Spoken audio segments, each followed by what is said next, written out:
Je suis chercheur en physique des astroparticules au CNRS sur la thématique de la recherche des matières noires et la physique de neutrinos.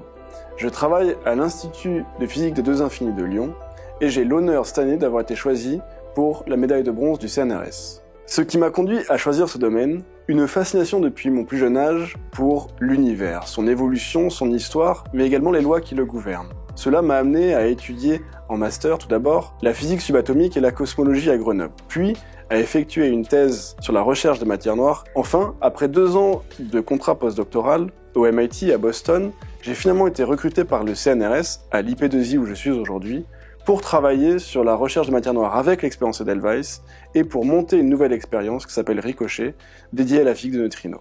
Le mieux, c'est que je vous montre.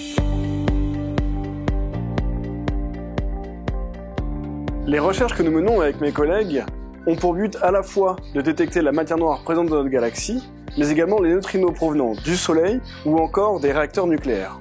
Pour y parvenir, je me suis plongé dans la physique expérimentale, allant de l'instrumentation à l'analyse de données. Depuis maintenant 5 ans, avec mes collègues, nous repoussons toujours plus loin les performances de nos détecteurs afin d'accroître nos sensibilités à ces particules énigmatiques. Les détecteurs de particules que nous concevons, fabriquons et testons sont constitués de cristaux de germanium de quelques dizaines de grammes que nous refroidissons à des températures dites cryogéniques, 10 millikelvin, soit 10 millièmes de degré au-dessus du zéro absolu, soit moins 273,15 degrés Celsius.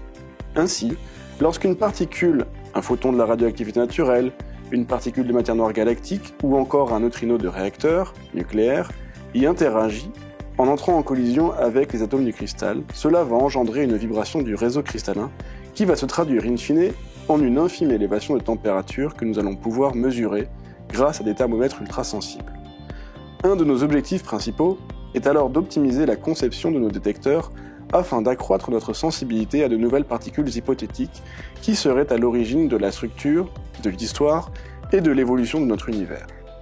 Une fois les détecteurs construits, nous les installons sur notre cryostat à dilution hélium-3 hélium-4, permettant en moins de 2 jours d'atteindre quelques millikelvin. S'ensuit alors un important travail de caractérisation et d'optimisation, pour lequel nous avons mis au point des algorithmes de traitement du signal et d'analyse de données performants grâce aux ressources informatiques du centre de calcul de Lyon.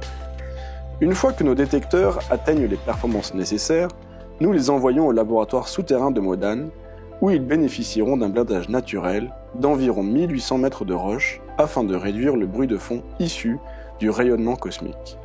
Il faut alors s'armer de patience car nous n'attendons pas plus de quelques signaux de particules de matière noire par an. Depuis le début 2019, grâce à un important financement européen que j'ai obtenu, nous sommes en train de concevoir une nouvelle expérience de physique de neutrinos de réacteurs qui s'appelle Ricochet. En plus de sa recherche fondamentale, cette dernière permettra de démontrer l'utilisation de notre technologie de détecteur dans le cadre de la surveillance et la non-prolifération de matériaux fissiles et des armes nucléaires. Ce que j'aime dans mon travail, c'est de pouvoir s'attaquer à des thématiques aussi passionnantes que celles de l'univers.